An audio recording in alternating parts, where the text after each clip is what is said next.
hasad. Salah satu penyakit hati ini adalah hasad, iri, ya. Nah, ini yang akan membuat dada itu sempit. Maksudnya adalah hasad itu tidak bisa melihat satu kelebihan pada orang kecuali dia cemburu. Kenapa orang ini begitu? Kenapa dia tampan, kenapa dia cantik, kenapa dia pintar, kenapa dia kaya, kenapa ini, kenapa itu, kenapa dia nikah sama itu, kenapa dia punya anak sekian orang, kenapa anaknya bisa lulus, kenapa. Semuanya pertanyaan kenapanya adalah iri melihat keadaan orang. Dan ini penyakit hati yang luar biasa, ya. Ini dalam Islam dilarang.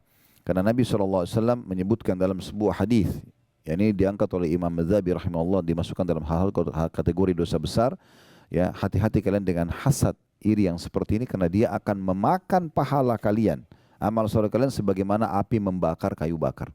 Jadi pelan-pelan akan hilang. Kenapa hilang?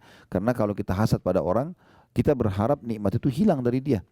Maka dengan itu, secara otomatis kita sudah mempersiapkan amal kita untuk dibayar kepada dia.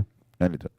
Berapa banyak orang yang akhirnya tidak bisa tenang hidupnya karena semuanya penuh dengan iri dan dengki, ya.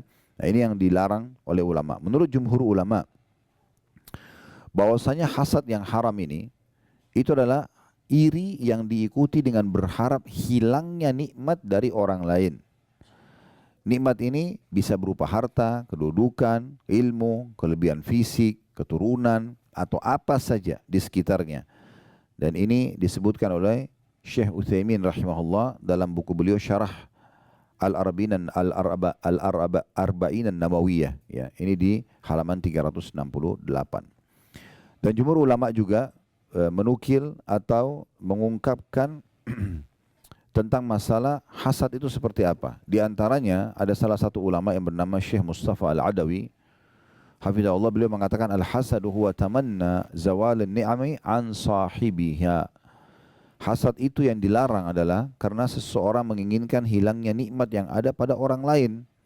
Dia selalu merasa cemburu kenapa orang itu diberikan, kenapa saya tidak diberikan. Kenapa dia menikah sama orang itu, kenapa bukan sama saya. Kenapa orang itu punya anak sekian, kenapa saya tidak. Kenapa orang itu punya jabatan itu, kenapa saya tidak.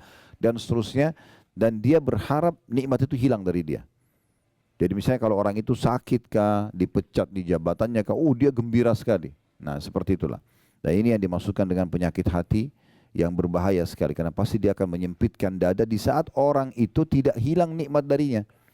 Misalnya orang itu tetap malah ketampanannya, kecantikannya tetap terjaga, hartanya tetap terjaga, jabatannya, maka dia akan terus dongkol, ya, hatinya, karena memang tidak bisa menerima kejadian tersebut.